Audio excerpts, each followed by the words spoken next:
welcome to another edition of the Chamber Dialogue on the YouTube and Facebook channels of the Ghana Chamber of Telecommunications. And today's Chamber Dialogue is very special. We are out of studio and out there in town, somewhere in Accra, with some distinguished guests to discuss a very important topic. The Ghana Chamber of Telecommunications and the EMI's Chamber of Ghana have launched the Mobile Transparency Initiative Report 2023. Now, we will get into what that report is, but I will be introducing my guest to you, and we will at this point take a quick break. When we return, I'll share with you who my guests are and also delve straight into the report and what it means for you and also what it means for the telecommunications and digital service payment ecosystem right here in Ghana. My name is Ubiyose. Thanks for staying with us. We'll be right back.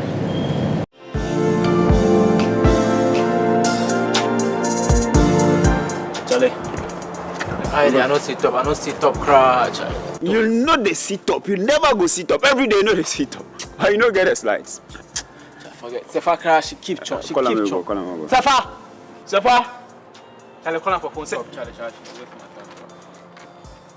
It's okay. Oh, where are you two? Why? I'm sorry. You're always late. What's up? Sorry. Tell him go. Let's go.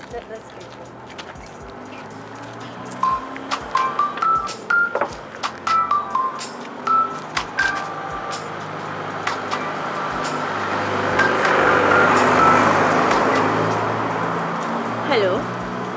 Yes. You've sent money into my account. I've not yet seen the message. Let me check and get back to you. So these people never get that idea. What is it? This man says he just sent money into my account, but I can't see any message. The people at work. they don't get fraud alert that Charlie. He's calling back. Let me put on speaker. Is it the same number? Hello? Please, have you seen the message? Yes, but why is it from a phone number and not the network? Madam, I don't know. All I know is my money has come to you and I'm asking you to send it back. You have to call the network to transfer it back to you. Madam, do you want them to block your account? See, this hot afternoon, don't come and disturb anybody. You can't come and give me pressure. So you somebody chop your money smart, then you do what? This time of the year, we chop money. Fraud. Cool. But you check your account and be sure. Now these people There there. is nothing here to even show. There's Just be nothing. sure. Some call me the camera. Is it the same number? I don't know. Different. Hello? Hello, I am calling from the head office. We received complaint from Black and White Ventures that you have received mobile money by mistake and you have refused to send it back. What is your name? My name is Georgina Mensah. I am calling from the head office. And what do you want? If you don't send it back, we will block your account though. See, feel free, block the account. We are tired of you. We know you are fraud. Block it. Charlie, be smart. Don't become a victim of mobile money fraud. Stay safe.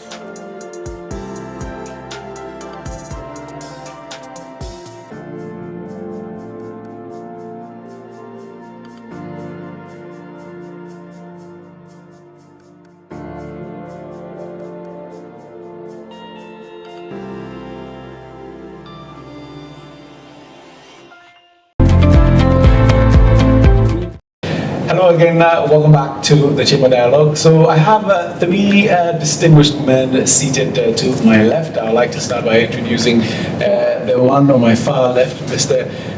Gordon Dade, partner at KPMG, and my CEO, Engineer Dr. Kenneth Ashigwe, as well as Mr. William Demetia, that's the Director for Arete Solicitors. Amazing. Amazing. All right. So the conversation we're having today is on basically the contribution of the telecommunications industry as well as the digital payment ecosystem to taxes paid to government, taxes, levies, charges, as well as the overall contribution to the gross domestic product of Ghana. There's a lot to be discussed, so I'm going to dive right into it. Well, gentlemen, welcome to the Chamber Dialogue. Thank you. Now, I did mention that we'll be talking taxes, so just briefly, a minute each. When we talk about taxation in terms of regimes, where would you place Ghana? How does Ghana compare to its peers within the sub-region? I mean, we are currently lower middle income thereabout. If you look around, you are the tax experts. Where do we sit? How do we compare? All right, thank you very much, Bobie, and thanks to our wonderful listeners and viewers.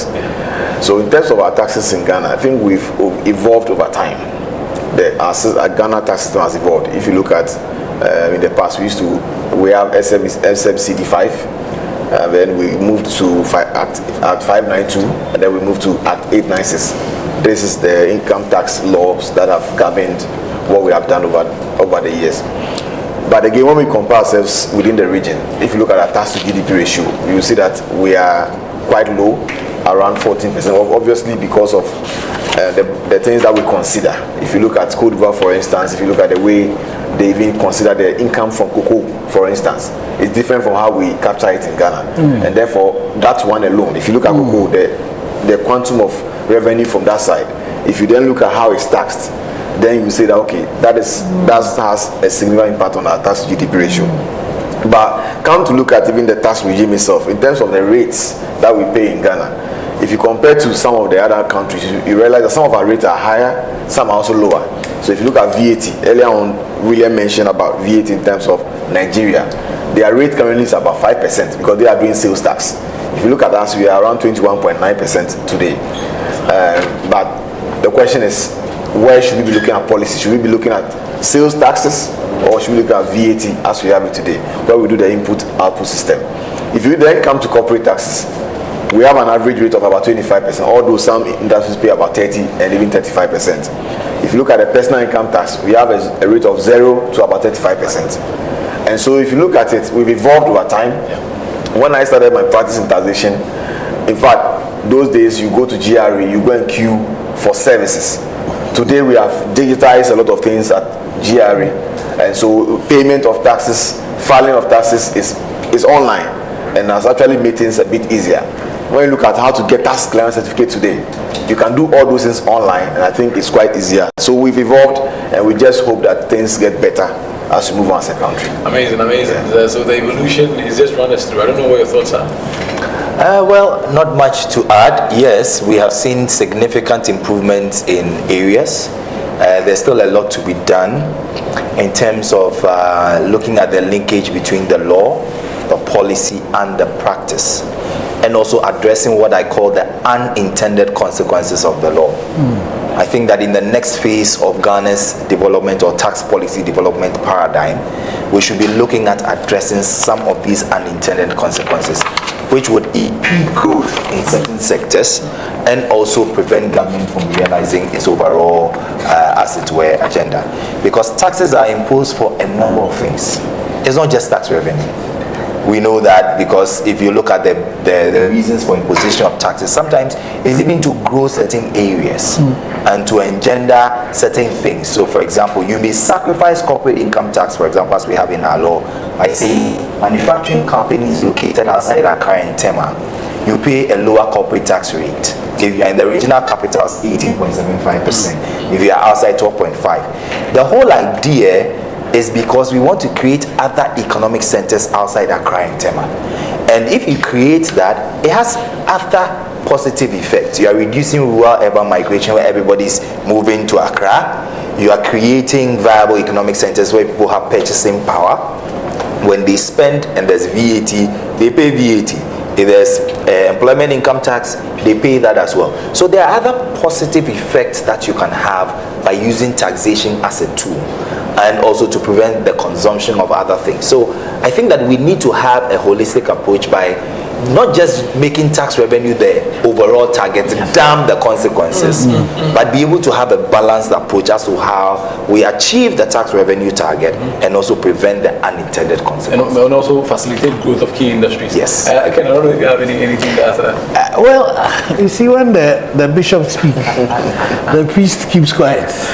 William was my lecturer, wow. You know, and so I think that the points they make about the changes that have happened and where we're going to and what we need to do, that unintended consequences have been with us, and it's important that our policymakers and the implementers bring in industry into some of these conversations.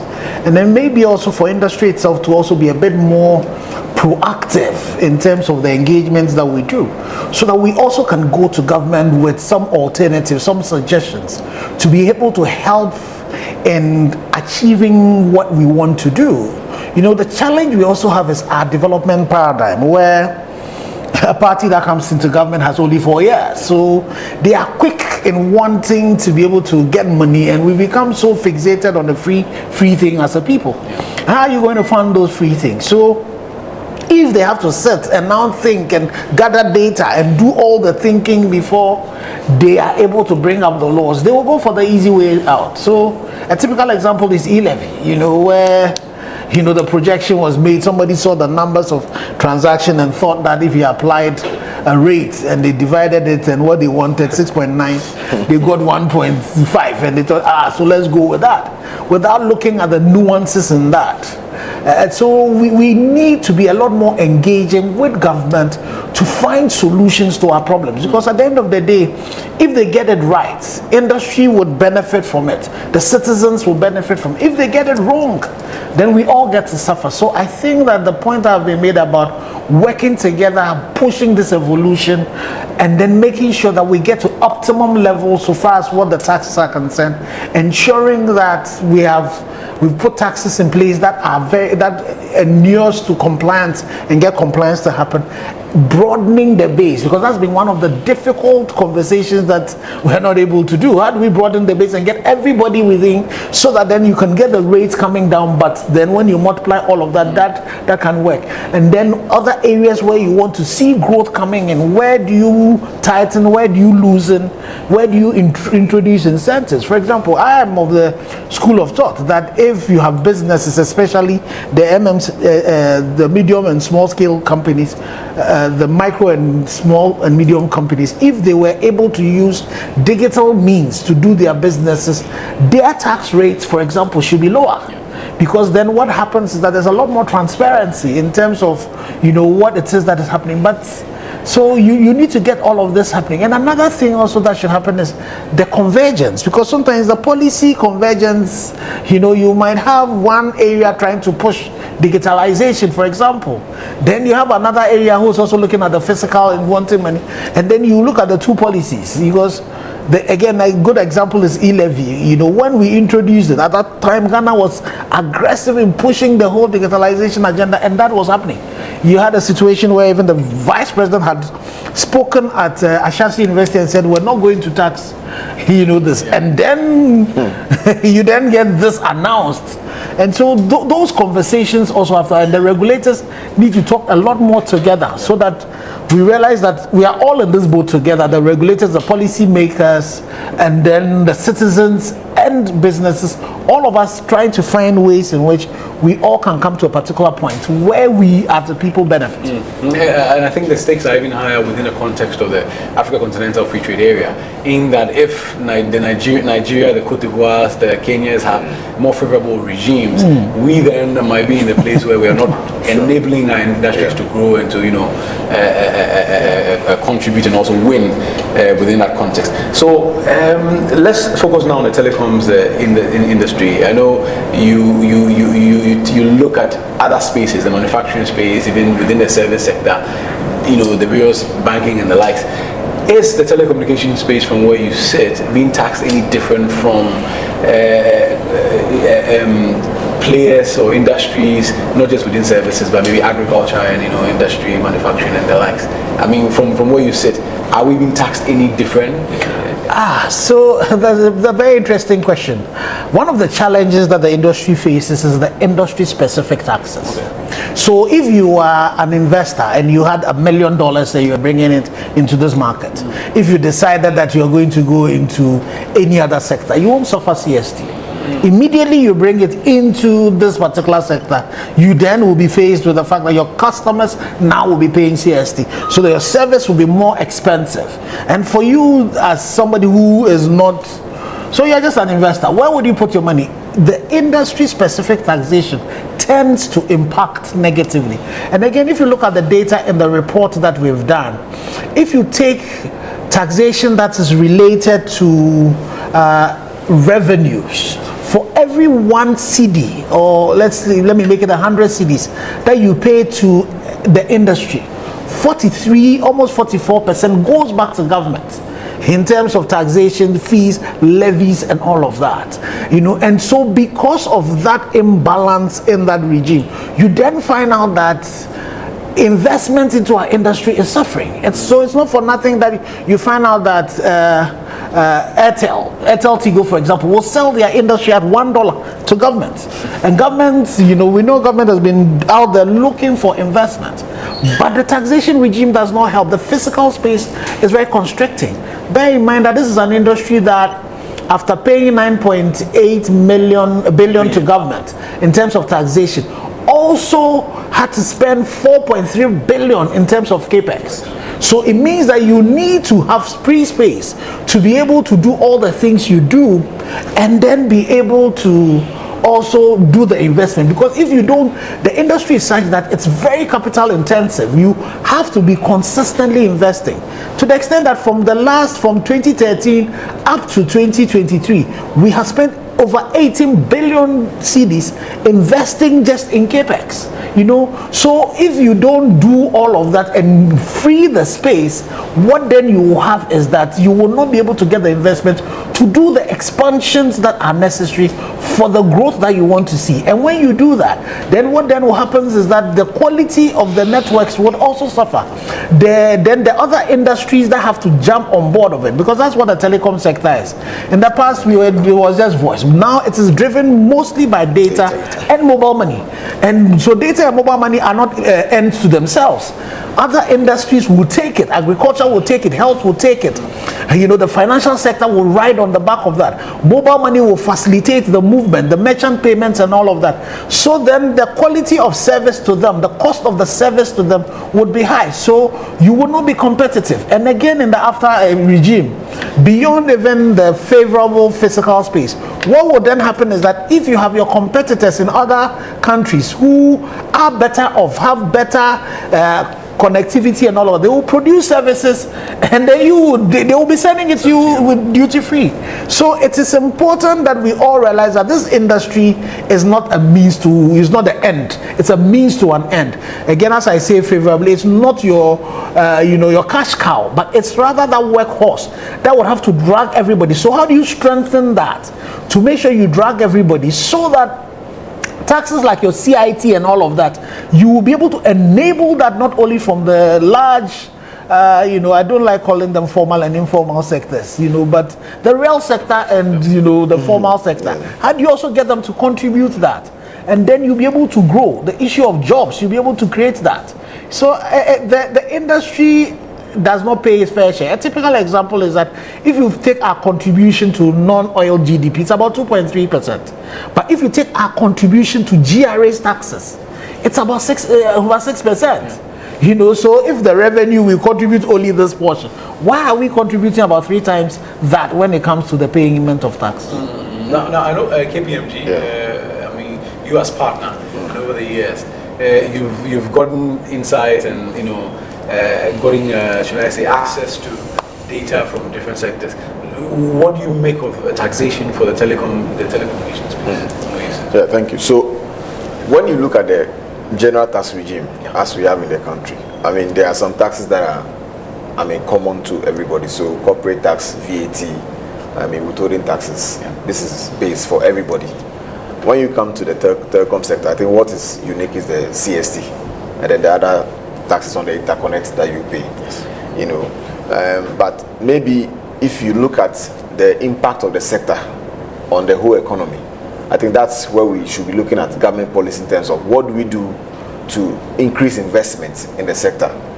So if you look at the CapEx that we are talking about 4 billion, how can we do, what can we do to support, to increase it, to make it go up, rather than maybe imposing more taxes, So I would say that if you look at expanding maybe data connectivity to even the villages, getting access to telecom in the villages, what support can government give to these telecom companies who are doing this by themselves? Because today government want to even bring food from some of the hinterlands to Accra, or even take some things like fertilizer and all that.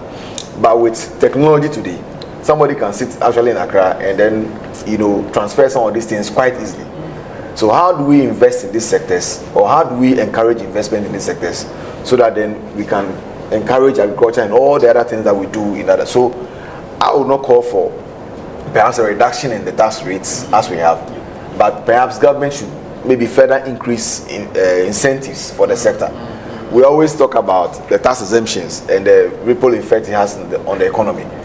But obviously, if you look at some sectors that are really supporting the economy, because the telecom sector is very important, it has a very important impact on every other thing we do.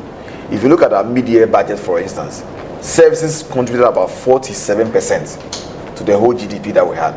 And that is being pushed by the telecom sector. Whatever we do in KPMG, if you put our data off, for instance, we can't do anything. Today, if Abraham Maslow was alive again and should define what is our physiological need, the first one that will add is internet. If you wake up in the morning, the first thing you do is to check your phone and see who has sent you a message. Anytime we go to the office, I always have a joke and say that the IT people, sometimes you don't feel what they do. So once in a while they go and put the thing off. I think it's more. Everybody is complaining, the internet is off. But that tells you how important the sector is. So I think that government policies should come to support and then see how we can expand the sector and have more people to come in. And that will create more jobs. If you pick something like, I was telling them before we start, if you pick something like the post office that we have today, are we really seeing the benefit of the post office system that we have in Ghana? No. Today it's almost dead. Yeah. But how do we leverage technology? Yeah. How do we leverage ICT and expand that sector of the economy and even create more jobs for our people? And I think that's where we need to collaborate with government and see what we can do together. So, Mr. Dimitia, I mean, for you, do you have anything else to add to what they've said? Or, I mean, if not, what will be your key takeaways from the launch of the report, which is the 2023 total tax report? Okay, so I think largely I agree with the suggestions that have been made from a tax perspective, looking at incentivizing. What are some of the strategies? Deductibility of expenses. Are we able to look at it for the sector? You spent 4 billion on capex. How do you recover that? For what period are you able to depreciate those assets? Is this something we can accelerate for them for capital allowance purposes? It's something that has been done before in respect of a particular item. So it will not be new, it will not be novel. It's something that we can explore for them, being an enabler in the system. From my view, I'll say a general view of the total tax report. It tells us the critical nature of the industry to the growth of the Ghanaian economy, as has been alluded to. If we don't have data, literally we'll run to a halt as a nation. March 14th, was an example. Yeah. March 14th, yeah. And nothing will work. You go to the banks, our network is down, we can't give you money. You push a transaction, it wouldn't work. You go to the ATM, it wouldn't work. I mean, nothing would work, literally. I mean, if we have data run out and we have our communication systems down, I think it's one of the things we've never ever thought of as a nation, but it's a national security issue that we need to protect with everything that we can, with all our might. So I believe that we need to look at it critically and see how we support this critical infrastructure. And the contributions are telling, and as I always say, CST, if you look at the total contribution of CST from the sector, that is literally generated from the sector. I was looking at GRA's report, and out of the over 663 million Ghana cedis that was generated, 96% came from the sector. If you look at something like e-levy, about 1.1 billion, 1.19 billion that was generated for 2023, 79% came from the sector. So it tells you the critical role the sector plays as far as at least these two tax handles are concerned. As I said, that gives the sector leverage. What can we go to the policymakers with? How do we improve the operations of the sector so that it can have that positive spillover on the revenue lines? And as I said during the report, I think that the sector is doing wonderfully well. We need to encourage them. We need to enable the activity so that they can do more. Not just bring in tax revenue, but create jobs that will have also ripple effects throughout the economy, because unemployment is also one major issue that we have not looked at as a people. And there are times when you sacrifice the tax revenue for people to be employed, because that is important. And in the law, we have something that we call employment of fresh graduates under the sixth schedule. That the law said, for example, if you employ fresh graduates and they are about 1% of your total workforce, you get an additional deduction of 10% on their wages and salaries. If they are more than 1%, less than 5%, you get additional 30%. So for example, if you are paying them 10,000, the law says you can deduct 13,000 because you get additional few percent. If they are more than 5% of your total workforce, you can deduct 50% extra of their wages and salary. So that's a way government was saying, let me encourage fresh graduates to be employed. But how do we incentivize the sectors to go just beyond fresh graduates and employ people? What can we do? As Godwin was talking about, how do we get telecommunication services towards certain rural areas? Last week Saturday, I traveled out of Accra to a place called Bako in the Walter region for a funeral. And surprisingly, when we got there, the networks were not working. None of them. No data, nothing. So even though we were there, there was a funeral, I couldn't find the other friends, we couldn't communicate, and we left the place. That was when I started getting data and we could communicate. Now we are in the same space, we can't find each other because there are a lot of people around, and nothing is working. Just within that setting. And it was surprising for me that, wow, in this day and age, we have places, and it's not a village. I mean, they have roads, everything. Bako is a big town. I mean, so some aspect of it, I said, but why is it that we don't have connectivity at this point? What can we do to incentivize them? Can we give them some incentives that, or if you're able to take communication to this point, we are giving you this rebate, we are giving you this incentive. Can government do that as a deliberate policy to ensure that we grow the sector? It's something that we need to be able to look at as a people. And I think that the story told by the total tax contribution tells us that if we place the right incentives, push the right buttons, it can be a critical sector for growth of the Ghanaian economy. Amazing. Again, I see both your notes. For you, what were your key takeaways from the reports that you want to share? Well, I think that it is the inequalities, that are within our tax regime. Let me share with because William was talking about this rural connectivity issues. Currently, in the 2023, for the first time, the tower companies had to also pay contributions 1% of their net revenue to GIFEC. And so what then you're doing is that you are getting these companies give money to an establishment that is in direct competition with them, because GIFEC is rolling out rural telecommunications, and GIFEC will not use them, to do that. It would have been better for you to say, okay, that 1%, we will price that 1%. This is how much it is. It's $1 million or so. Use that to extend rural telecommunication to those particular places. And so that then the money that they are supposed, they rather use it for their work, so that it becomes an incentive that you achieve the end goal of extending the facility to them. And then also this age-old thing about the fact that the industry contributes more than their fair share, and we continue to tax the industry as if it was a sin industry. That for me was a big one. But I think in engagement with William and Gordon, another thing that is coming up is this whole thing, and I think I said it at the beginning, about helping government itself to find alternatives. It's really going to be important.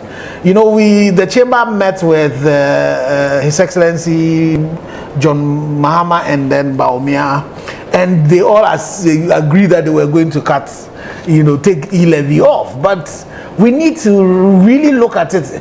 If 1.1 billion is what you got for 2023, and they are going to come in January 2025, and that gap, so we need to look at, if you translate that to what will be collected, that gap is going to be staring them in the face.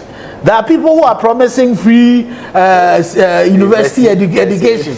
There are people who are promising a lot of free things. How are they going to fund that? So we have to come to the table with alternatives. And then we also need to study what is happening in other industries, for example, to see in terms of these incentives for the industry. So William has been talking about this accelerated depreciation for a while now. How do we explore that? There was the issue about incentives that some of the industries get when they export services. How come we are not getting that? Those are conversations that we need to do. Gordon talked about the issue of compliance and the issues about how the interest bit on the penalties itself become debilitating. But then you also have the challenges where, GRA would also come to you as if, they are coming to fight you, So how do we also build a relationship? And thank God next week we are going to be meeting them. So that we need as an industry to be proactive and join in the thinking with them, together with them, to be able to help, because it's a matter of fact, especially COVID showed that there are a lot of people now who are currently doing businesses, huge, now there are no more small scale businesses, huge businesses, but they're just doing it online. They are using their houses as the places where they store their things, and then they are using these dispatch riders to bring the product to you. And all of that is something that government is not seeing. Again, you also have the big thing about the OTTs, the Googles, the Facebooks, and all of that, who are doing also a lot of businesses in Ghana. The advertising revenue that Meta is getting from Ghana, how do we get, GRA to also get a portion of it? So the issue, all the big players, a lot of these services that are done that are not within our jurisdictions, how do we work with them? Because invariably they will come and sit on our networks to be able to do that. So within our DPC, the Data Protection Act, how do we work such the way that we can support GRA to be able to really, so that those revenues and when those income come, they can come and replace some of the burdens that we currently face. So I think for me, those are the big things. So the whole issue about collaboration, and it starts with collaboration with people like William and Gordon, then bringing in our various policy makers as well, not only GRA. So you want to bring a Bank of Ghana, for example, into the conversation, an NCA into the conversation, a GIFEC into the conversation, other businesses that are also benefiting. So you want to push agriculture to the next level. What are the things that agriculture needs? What is it that we can provide? In providing that for them, if at this stage it does not even make economic sense, how do you put incentives in place so that you are able to attract people into these communities? We talk about rural telecommunications. What are the things that move these MNOs and tower companies? It's the fact that the things become commercial. So if, for example, government can decide that instead of giving the incentives to you, all I'm going to do is that for every community, the chips compound, there's a demand of so much. The unit assembly that is there, they would also demand data for so much. The various businesses that are great extension officer, and so that they can guarantee for you some 100 gig every month that is going to come from there.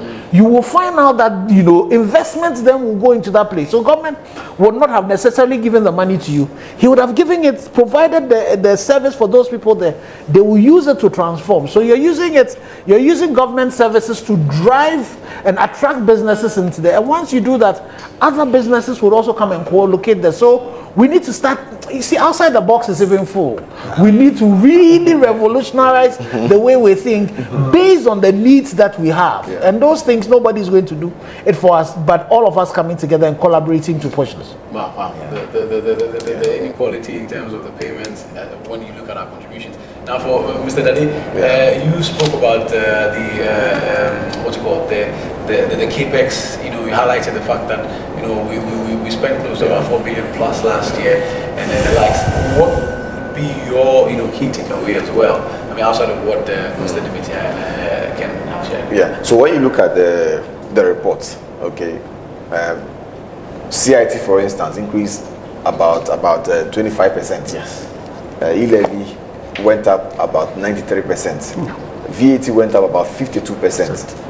If you look at all the taxes, averagely about 45% increments in this, 2023. That tells you that the industry really is doing something right, because we are paying a lot of money to the government. So, like I said earlier, what do we do to promote investment in this sector so that this growth that we are seeing will be encouraged? And I would say that as we move into the elections, I mean, the various parties are all working on their document, their investment document, the manifestos and all that. We should try and prioritize this sector, because if you look at businesses as we do it in the past, we've moved beyond that now. I mean, people are not doing, I mean, the brick and mortar businesses are now changing into digital platforms. Today, people will sit in their rooms and do businesses. How do we work with the telcos to get data from them, and then we are able to tax these people? Today, there's the move to digital taxation. Whilst we are doing e-levy in Ghana, we are moving beyond that. People are doing digital taxation, taxing digital services. And that's, I mean, if you look at the OECD guidelines on that, we are far away from that here in Ghana. How do we get into that place, I mean, that space, and make sure we tax that particular or that specific industry or sector and get the right revenues to, I mean, support our development in this country? So I would say that this sector is very important. Government should continue to collaborate with the sector, provide data, because if you go to even MTN, for instance, and say you want data on digital services in this country, you can get. But to what cost will that be to MTN? And to what cost would that be to government?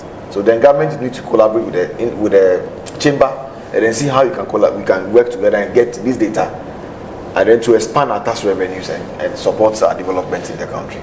So I think 2021 we did about 4 billion plus, 2022 we did 6 billion plus, and now in 2023 we've done 9 billion plus. Yes. Next year, I don't want to, try to think about how much that would be, but we have already met with the leadership, the former president, His Excellency John Dramani Mahama, and the vice president, His Excellency Dr. Mahmoud Bawumia.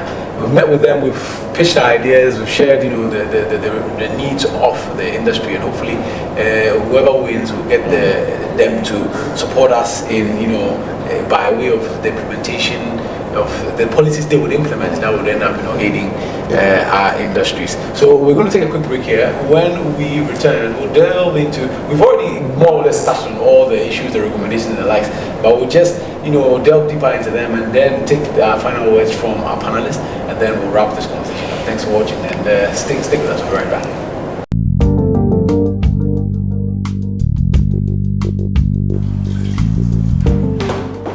Yo, guys, I've got some money making filler. Every day you get filler. Oh, this filler be solid. Hey, I believe we'll get mobile money account. Oh, you get to get Super. Alright, come on, guys. So, what if you send an amount of money to someone, and within 2 weeks or so, you receive 50% interest? What are you talking about? Okay, so this is how it works. All you need to do is to sign up. And when you sign up, it means your number will be paired to someone. And you will have to send the person an amount of money. And within 2 weeks or so, you will receive 50% interest. My guy, this thing don't be true. You know the way. It cannot be true. Even Patrick just got his money. So what happens if the person doesn't send the money? If the person doesn't send the money, they block that person and they pair you with someone else. This be fraud. I'll see fraud. My guy, you know say this thing I do something for. You? For the first 2-3 transactions, it goes smooth. Then after, yawa pie. Then never go send the money again. Really? Upon further investigation, we can realize the people then they run the scheme, they don't get one more money account.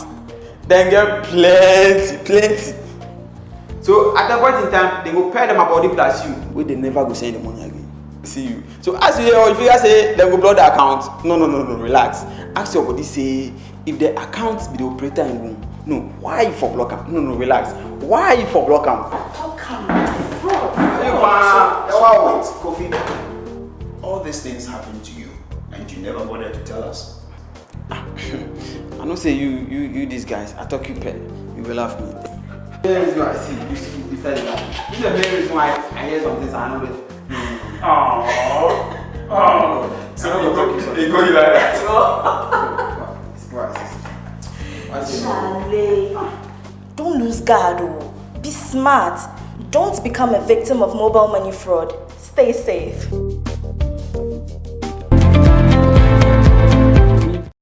Hello, welcome back to the Chamber Dialogue, an exciting conversation on taxation and the contribution of the telecommunications as well as the digital payment space to the socio-economic development of Ghana as a whole. Over 9 billion Ghana cedi is paid in by way of taxes, charges, and levies by these industries to government in the year 2023. So we want, the industry is supporting, it's employing people, it's investing in its communities, it's enhancing the lives of each and every one of us. But looking at the industry itself, what would be your advice? I mean, I'll ask Mr. Dadi from KBMG for industry. What steps can we take on our side? I mean, my CEO spoke about, coming up with alternatives to fill the gaps that might be created if the e-link, for example, is scratched. What other things do you think industry can do on its own to help its position when it comes to taxes, levies, and charges? Okay.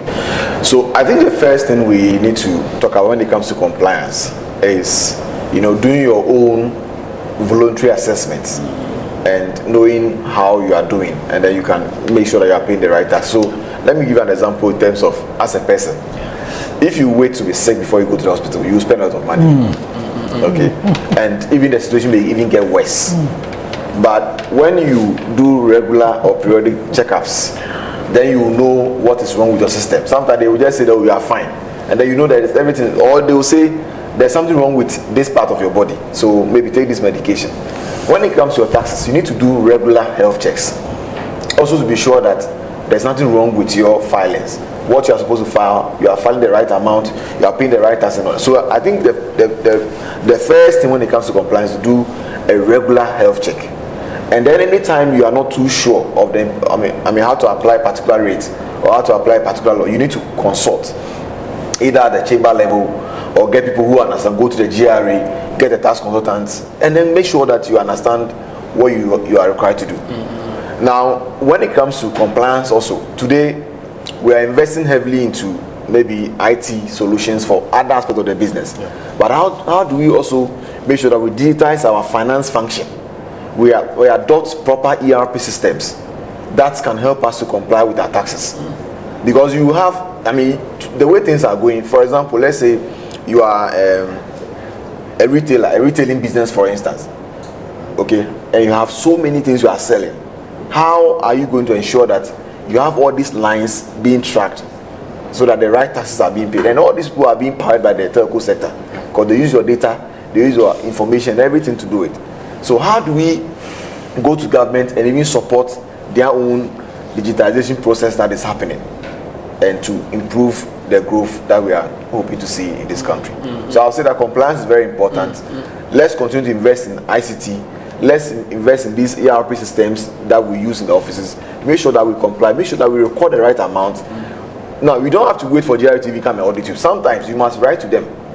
Because when they come, sometimes they come 5 years later, 3 years later, 2 years later, and the accountant or the tax manager who was there is left. And then when they come and say, bring the data, it's like, I don't have the information. And the law is on their side. So they will say, okay, we can audit you for 5 years or 6 years.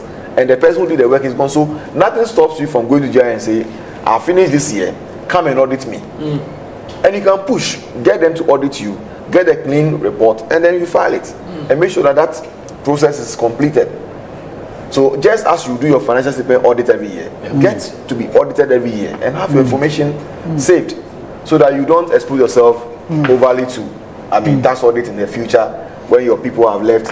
And to also solve that problem of losing people is where you have the investment in IT. Because if you have a good system, and you are recording every transaction, you are keeping proper records, then even when the accountant leaves, or even if the finance everybody leaves, but we had a situation where one institution during the COVID time, everybody resigned. The whole finance function. Wow. So you have a new team coming. If Jerry comes and they are auditing you, how will you provide the information?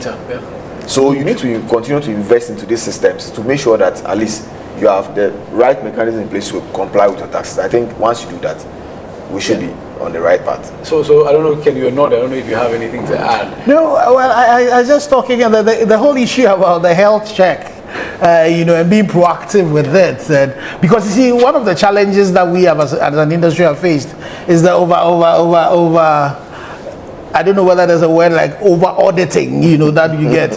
And then sometimes you might get like 4 different teams of GRA being there and auditing you, and instead of spending the time to rather get the money to pay them the taxes, you spend the time in do all of that. So how to be able to do that in such a way that it's less burdensome is one of the things to look at. And I think that the point that Gordon makes about using technology, so a lot more investing into reg tech, regulatory technologies that is linked up to what GRA themselves does, so that it would take out a lot of the manual stuff, because it should not be difficult for an industry to be able to get that done, but get aligning how that is done. But I completely, we hear for us, we're open to do a lot of compliance. It is the way that is done that it is that we definitely need to look at. And for me, another big thing about it, so when it comes to GRA, is this whole issue about when sometimes you have governments and government agencies owing some of our members.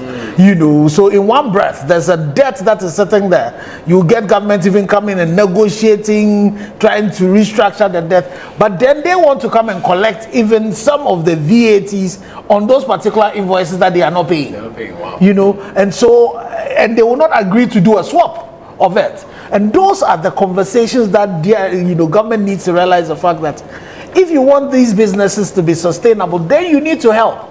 You cannot just say the law says you pay like this, and this one, the debt, this is how we treat it. And so that has to happen, so that we all come to the table realizing the fact that businesses don't have an insatiable appetite for just taking on these things. How do you support them so that once you do that and they grow, then you get to benefit out of them? So as we talk about the compliance issue, it's also important that when government also owes the industry, and then we also have to pay these taxes, especially the ones that are connected to the revenue. So, for example, I will give you credit, and then you come and look at our turnover and say that turnover of 100 million, we should pay you 1 million out of it. But that 100 million, 80 million of it, you have not paid. You've not paid it. It's in credit. So can we swap that? And so those are some of the innovative ways that we can all work together, to ensure that it's a win-win for everybody else. And sometimes the tendency for government to also look at these people as if, I think at the last there was the CEO's meeting, Mr. Ndani was describing GRA in a very interesting way. Their whole posture, that really needs to change. And I've heard the new Commissioner General talk about the fact that they want to see their taxpayers as customers. So they need to start treating us as customers, And so if they are customers, the same way we would, go dealing with our customers to enable, them come and take our products and all of that. The taxes, they should see that products and services that they actually are selling, and find ways in which we can pay today and be there tomorrow to continue paying it. Because sometimes repeat business. Exactly, repeat business is important. Sometimes they do it in such a way that by the time you finish paying the tax you owe them, you are no more there to give them the taxes for tomorrow. But they don't look at that because again they are looking at their targets that they have. So that's a very important conversation. And as I said, fortunately for us, this is the current leadership of GRA are open to some of that. And as a chamber, we'll be meeting them. Yes. Having some of these conversations. All right. So I think we're about 8 minutes to wrap up. You're nodding your head. How likely is it that the swap that, for example, my CEO is proposing, I know you're not the policy maker of GRA, but do you agree, and how likely would that happen? I mean... well, it depends on government policy. It's all a policy issue. Whether government owes, and you also owe government, whether there can be an arrangement within that space to be able to set off or swap and make sure that you are able to come to a net position on the matter. Ideally, it shouldn't be difficult, but it's all a question of cash flow. That's true. And the question is whether government is willing to sacrifice the cash flow it has now to be able to meet that. But that's a conversation I think when the policymakers are engaged should be brought up so that there will be a holistic, as it were, view on how to address some of these things. Nice. So I'm going to ask the two taxmen to walk me through their vision for the medium to long term when it comes to the tax regime. I mean, we spoke about, for example, the tax to GDP ratio, and where Ghana sits amongst its peers. We are, very low, around 14 point something percent.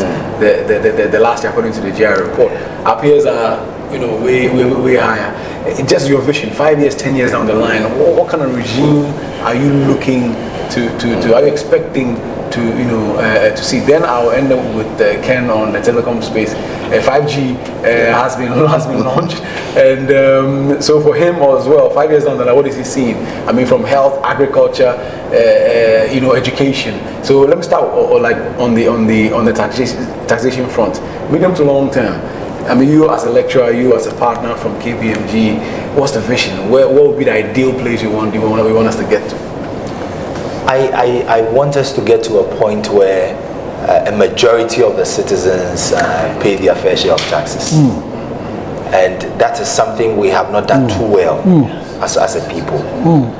And the real economy, as Doc will want to call them, and the emerging, as it were, ways in which people do business, we have still not found a way to be able to tax them adequately. If I can get a ride-hailing app and be able to, as it were, get that ride and pay that particular ride either in cash or because there's a receipt that will be generated and sent into my email for patronizing a service, people see that as convenience. I see data being generated. And for me, if you cannot track the income, you cannot tax it. So we are generating data, but the question is, what are we doing with that data?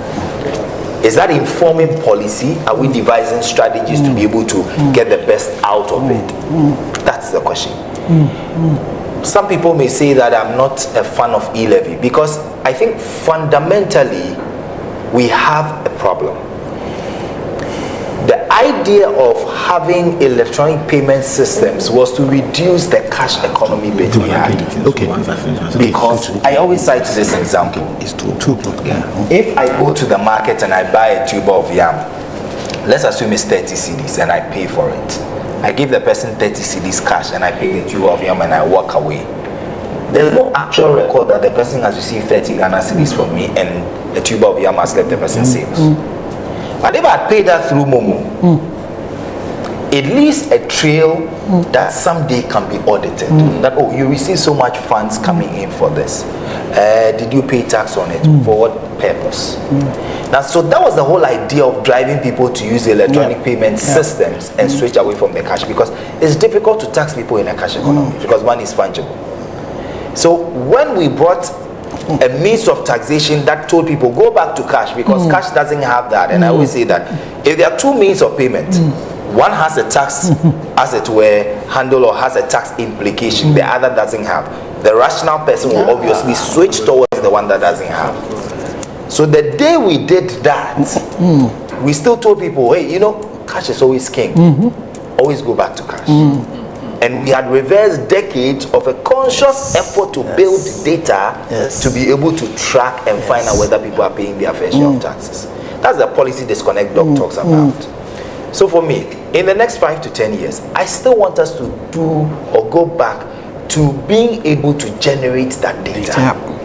That data that would inform policy and strategies as to be able to get those who are not in the traditional way of earning income, because as an employee of University of Ghana, by the time I get my income, they are taking all the tax from it. I do have a say. So that's it. But for the person who is selling an item that is advertised probably on social media and is dropped off by a dispatch rider, really, if it's not being paid through Momo, where it leaves a trail for audit and it's cash, I'm sorry, you can never tax the person. So in the next 5 to 10 years, I want to see a conscious effort of us generating data for tax purposes, mining that data, devising strategies and policies around that data, and being able to get everybody to pay their fair share of income taxes, not the other taxes of VAT and the rest. Income taxes especially, because I think that is the only way we are able to sustain the level of, as Doc said, free things we want. Because the free things will be paid by tax revenue. So we need to be able to generate that that tax revenue to be able to do that. So that's what I want to see, a conscious effort along that, and engaging industry so that we are able to bring down the unintended consequences that we have in the tax regime. Amazing. I mean, it looks like a very exciting, picture where data is being tracked, mined, and used to inform policy in the next 5 to 10 years. Mr. Gordon, just briefly, for you as well, your vision from where you sit, KPMG, leading advisory service firm, partner. You've been within the space. I mean, I'm sure like over a decade or and more. Where do you see it? What's the vision for the space? The frustrations you're seeing, the pain points, and where you want the taxation regime in Ghana to go to? Yeah, thank you very much. So I think within the next 5 years, I expect more transformation, especially at the GRA side. The digital effort that they are putting together, so that they are able to, be more efficient when it comes to even auditing. I don't expect a lot of these manual audits in the next 5 years. I expect that they will be able to use computer-assisted audit techniques to do their audits, as we have it in KPMG, where we use a lot of ICT, and then other technology to do our audits. And then also when it comes to contribution in terms of taxes from the sector, I expect more contribution from the informal sector, as Doc says, the real sector. We should have more policy to tax that sector. Yes. We should have more policy to bring those people in the basket to get more tax revenues so that we can develop our country. People always ask, so how do we tax this sector? How do we bring in the informal sector? And let me give you an example. There's something we call the import chain ladder. So today, if you look at the top importers of commodities into this country, if you take iron rods for instance, we know those people who bring iron rods into this country. So if we pick maybe the first 10, and we say when they bring the iron rods into the country, how much they bring, what's the quantity, and how much does that translate into the revenue for them? Who do they sell to? Let's track the first 10 people they sell to, and those people we can even determine their revenues ab initio at the GRA, because we know how much came in, and we know how much they sell at the market, so we know how much they should file with the GRA. So if we have that chain ladder for even just the top 10 companies who import to this country, we are okay. If you go to other markets like South Africa, when they started doing this online filing and all that, by the time you go to your system, your tax is already there, because they have intelligent information about you. So I see a system where in the next 5 years or 10 years, we should get to a point where before taxpayers go into the system, information is already there. And then all you do is to confirm or deny or change, and then you file. So all this e-VAT system we are seeing today, no traction, not so much. We expect the system to transform. That process to work, because there's so much data on the GRA that says that when they brought the e-VAT, they actually saw their revenues going up. Why is there being slow? Why is there being delay? Why are we not seeing more traction in the e-VAT regime? We should be able to get people to onboard on that platform and make sure that everybody's paying the VAT. It may be costly today, but how do we accelerate that to get our revenues? That's very important. So in the next 5 years, we should see more digitization, see more people complying, and then we get more revenue to develop our country. All right, thank you very much. Finally, for our space, what are you expecting to see with respect to the telecom space? 5 years is plenty for our sake. Being able to look into the crystal ball. 5 years will take us to 2029. 6G will be knocking its doors in 2030. 5G it's coming. A lot more. You would see a lot more integration. So a lot of the rail sector that you currently find, which are currently analog, would start becoming also digital as well. And so, my rail sector business that I'm talking about would also be depending on a lot of data. So that the things that Gordon talks about, the thing that William talks about, would be more possible to be able to do, because there will be a lot of data generated in the way they do their business. The agriculture, the trading, and all of that, it would be driven by a lot more data, because you will find out that even for us as an industry, we'll be moving from being a telecommunication company to more of a technology, becoming more of platforms. The ubiquity is going to improve. And so what we would need is to be able to work together and make sure that we are properly digitizing and making sure that our rail sector is also taking all of that and using that in the way we work, in the way we play, in the way we farm, in the way, everything is done. And so you are hoping that we would be able to drive that digitization a lot more forward and a lot more into the things we do. The fifth industrial revolution is here, so we would need to embrace it fully, not just as consumers of it, but also people who are producing it. The whole issue around AI and all of that. So these are data that we're talking about. That's what we should be training the various models on, so that they would understand it a lot more and be able to understand the way our rail sector works and be able to help the taxpayer, the taxman, and all of the policy maker and all of that. Hopefully it would also make our governance a lot more better.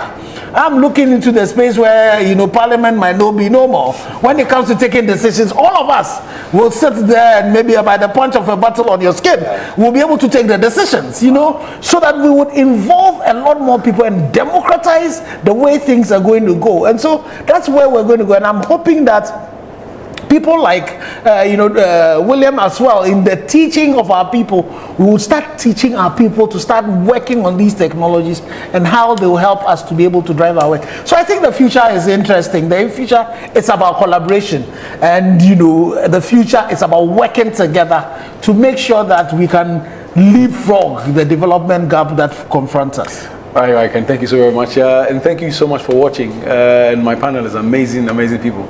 Mr. William Demetia, the lead at Arete Solicitors. Mr. Gordon Dade, that's the partner at KPMG, and then the CEO of the Ghana Chamber of Telecommunications and the EMI Chamber of Ghana, Engineer Dr. Kenneth Ashigbe. It's been a pleasure coming your way. And remember, as an industry, we require support, because if the telecommunications industry is in pain, we end up as people feeling the pain. But if we are enabled, we will also serve as a platform that can be leveraged to, support the socio-economic development of Ghana as a whole. Thank you so much for watching. Another edition of the Chamber Dialogue will come your way with another one very soon. Bye-bye.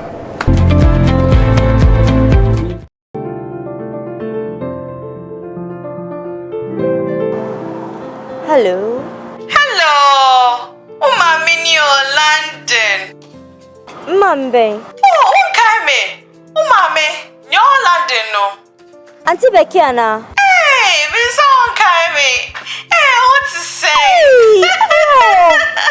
Ayo, me who watch no be what to say with you. Oh, Nyamia do mo bia ho ye na wo so e. Ah, ye dan Nyamia se. Hey, but say why your mommy penny. Oh, Nyamia ye das.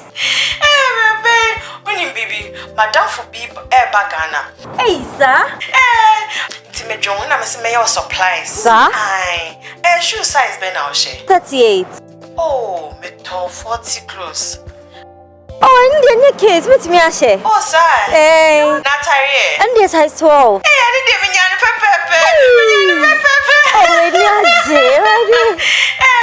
Madam for no bedroom Ghana 4 days new. Okay. It's make a chance on for what? Me maniacal kaka. Hey, that's the Tiny shoes in Kwa.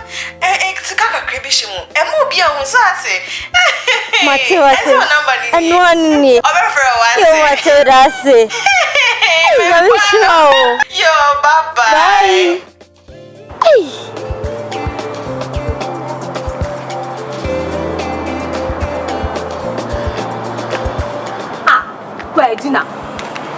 Gina, what is no confirm Bona? I've been calling you, sir. I'm not picking a call. I was on a call. You know what has happened? I don't know. See that my auntie that I said that she's in London like 15 years now. I've not heard from her. She just called me. Where did you go and sleep? Ask me. I don't even know. Is she coming to take you? No. But she's sending us things.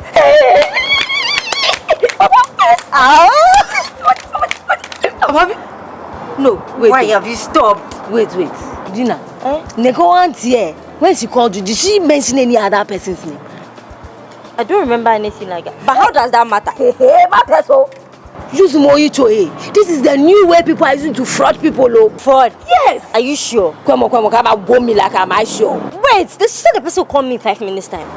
Yo, boy, about what they want you can't to any mini yo ya. Not gonna waste my time. Wait, we're talking. Hello? Yes, this is Gina. Man say you're bringing me the things. Your mama nyama se me fama. Intimate and your mano. Oh, me will be a year delivery mammy intimate nyama nya be mano. Not the bishia why. Ah, okay, with us. Would they menyako? Mame froba. Yo, I should have seen this viola. Mommy, offer the fame I knew what they. I should have seen this view. She'll come back right now. Wait. This woman, I mean, believe ye. Let's go and query here. What query? Wait, me, I believe so. Wait. Yes, hello. Hello. Yenya problem kakribio. Hey, problem be. Papa na ode nyoma ne ba no wenya force kakribina. Fault be. Ohia emwa. Sisia de min kiteska me so ameni mobile money. Inti se obetumi am wano eya na me de usika na ma. I didn't put in there, pano. Car tire na pai. Ne car tire pie. Into here be assassin. Ohia be se 200 cedis. 200 cedis. Oh, yeah, patch me, but my from. No, but you are 200 Ghana. That's the poor back sister. What they want to the cantaman do. Asha, let's read question. Query here. Charlie. Hello. Patrol say me auntie Ben si fan your money brem Caruana. Aye. Na se first was Belinda. Dabi ne kalu. And also fan your money brem me. Aye. Patrol me din the same. Madam, your man open na se wompe. Udia ye me pen your money bium keep you. Oh, aden. Oh, keep you. Unquo answers 25 different. Aden. Hello. Aisha. Hello. Hey, me favor. Hey, Charlie. Carlos Gade. Be smart. Use Oyito. Don't become a victim of mobile money fraud. Stay safe. Thank you. Hey, someone just withdrew money from my account. Account? What account? Facebook? Look, let's be serious. Mobile money account. Someone just withdrew money. Are you sure? I just got a notification. Are you sure you don't ask anyone to do so? No, I didn't send anyone to do that. Hey, sir, you relax and check. Well, okay. Telco has stolen my money. Let me call them. Oh, Telco cannot just steal your money just like that. Okay? I mean, are you sure you did not buy anything online that you use mobile money to I pay? didn't buy anything. Okay, fine. How about subscribing for a service that requires mobile money deduction? Which service in Ghana will cost you 2,000 cedis? 2,000 Ghana cedis. I need to call Telco. In fact, this one, let's make the police case. Let's call Telco first. Yes, fine. But before that, are you sure you are the only one who know your account details? Boss, No, I'm talking about your mobile money PIN. I am the only one. Who will? Relax, take your time. Hey God, I've been careless. What is it? A week ago, there's this errand boy that comes around. So he was running an errand for a colleague, and I sent him with my phone and my PIN to withdraw money from me. It was an emergency. So you trust a stranger that much to give him your PIN? I needed help. You needed help. What kind of help? He didn't do it that day. Of course. If you hadn't done the job, it's so obvious. If you were a thief, would you have done it that day? So what do I do now? Change your mobile money PIN to prevent further deduction.